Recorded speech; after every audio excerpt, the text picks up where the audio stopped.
നമ്മുടെ ഒരു family friend മസ്കറ്റിൽ നിന്ന് വന്നിട്ടുണ്ടേ. അപ്പോൾ അവരായിട്ട് കുറച്ച് നേരം ഒന്ന് ചില്ലായിട്ടിരിക്കാൻ പോവുക. അവരൊരു മാസമായി വന്നിട്ട് ഇനി 2 ആഴ്ചയും കൂടി കഴിഞ്ഞാൽ അവർ തിരിച്ചു പോകും.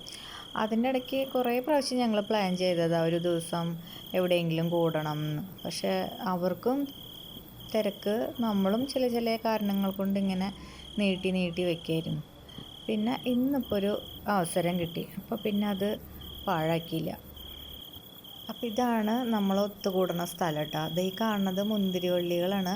പിന്നെ ഫാഷൻ ഫ്രൂട്ടിൻ്റെ വള്ളിയുണ്ട് കേട്ടോ. രണ്ടും കൂടി മിക്സ് ചെയ്തിട്ടാണ് പോണത്. ഈ കോമ്പൗണ്ട് നിറയെ ചെടികളും പിന്നെ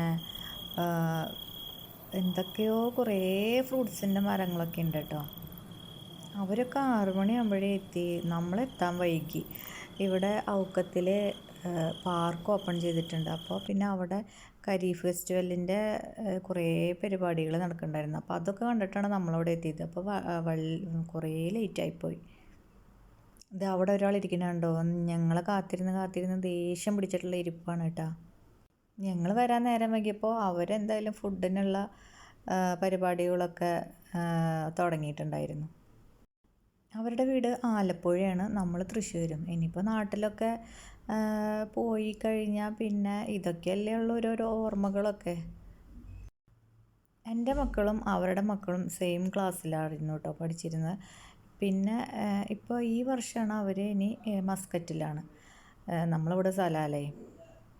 അപ്പോൾ അവർ കുറേ നാളുകളായിട്ട് ഇങ്ങനെ പറയുകയാണ്, ഇങ്ങനെ കുറച്ച് നേരം ഇരിക്കണം, കളിക്കണം, സംസാരിക്കണം എന്നൊക്കെ. നമുക്കത് ഇനിയിപ്പോൾ ഒരു ഇത് കിട്ടിയില്ലെങ്കിലോ, അവരും പോവുകയാണല്ലോ. ഒരാളവിടെ ചിക്കൻ ചുട്ടുകൊണ്ടിരിക്കുകയാണ് കേട്ടോ.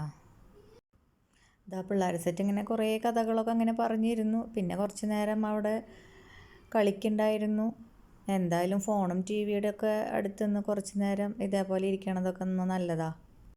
ഒരേ വൈബുള്ള ഫാമിലിയൊക്കെ ആകുമ്പോൾ നമുക്ക് എത്ര നേരം കഥ പറഞ്ഞിരുന്നാലും വിശേഷങ്ങൾ പറഞ്ഞിരുന്നാലും തീരില്ല, ബോറടിക്കില്ല. അതേപോലെ ഒരു ഫാമിലി ഫ്രണ്ടാണ് കേട്ടത്. എത്രയോ വർഷങ്ങളായിട്ട് ഞങ്ങളിങ്ങനെ കാണണതൊക്കെയാണ്. പക്ഷെ എത്ര ആയാലും എല്ലാ പ്രാവശ്യവും ഇങ്ങനെ കഥകൾ പറഞ്ഞ് തീരാതെയാണ് അവസാനിപ്പിക്കുക.